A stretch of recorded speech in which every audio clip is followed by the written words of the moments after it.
the Lasernut. Where to begin? Got so many mixed bags of emotions on this car. On one hand, I absolutely love it, as you know, and on the other hand, I'm just so frustrated with the issues I've had. So, last time you seen me out with it, I had a wheel come off and the centre diff gave in. So, what I've done now is all the wheels have got nylocks and they're twinned up, so there really shouldn't be any reason for the wheels to fall off now. I've also, the diff, I took it apart, and I can't remember who's put on my channel, somebody had mentioned about shimming the diff, so when I get home what I'll do is I'll give them a shout out, I'll put a little thing up for that. But I've shimmed the diff, took it apart, got 100 weight oil in it, but when I shimmed it, I've shimmed the two big crown gears, I've put 2 extra shims on there, and I've put an extra shim all round all the little spider gears. So I've had a quick, just not really a proper test, I've just run it for a second just to make sure it was going to go there. So fingers crossed we'll get a good run this time with the Lasernut.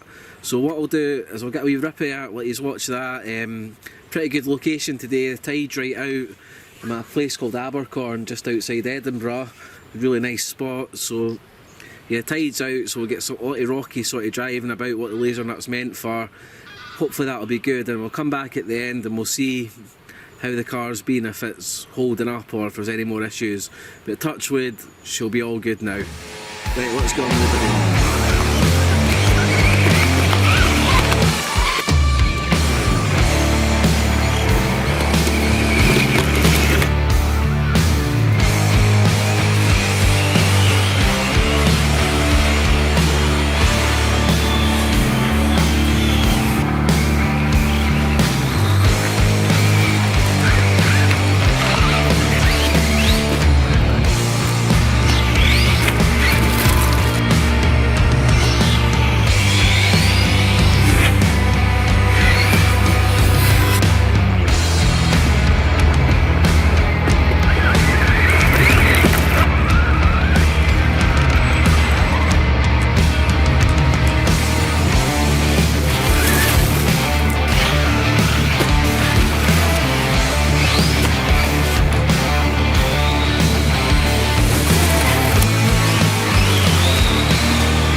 Alright guys, that's me finished now with the bash with the Lasernut. Diff's held up, everything's been good. I've had one minor issue which I'll go into after this.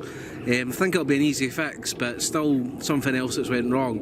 But in general, the car's been going amazing, everything I kind of wanted it to be initially. The twin nylock nuts on the wheels seem to have held up, no issues with wheels slacking in. Also, like I say, the diff with the shims, you can actually even hear it sounds tighter and just a lot crisper. So fingers crossed this car is on the way to being what it was meant to be out the box. But I'll say just now, just quickly before I go, I'll show you the issue I've been having. Very small but a little bit irritating. Right, this is basically the problem here. The little wheel carrier hub on the left hand side, the bearing's popping out, as you can see there. So when that pops out, oh sorry, I'll get it back on camera, the bearing's popping out as you can see there. So I've tried a new bearing in it, but it seems like the plastic's actually just a bit loose. So whether I glue it, put a little screw to hold it, or just get a new hub if they're in stock, because I don't think they're expensive. I'll have to get that replaced, because what sometimes happens is that the drive shaft pops out here, the diff runs free, and when it runs free you're not getting any momentum. So you can see there just now the shaft's coming out, but we'll get that sorted, minor fix.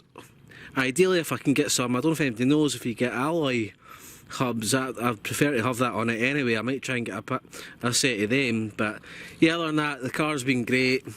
Not really too much to ruin my run. A little bit frustrating every now and then having to pop this back in, but if that was the only problem at the box, I wouldn't really be complaining too much. So yeah, hope you enjoyed the video, and I'll see you in the next one. Bye.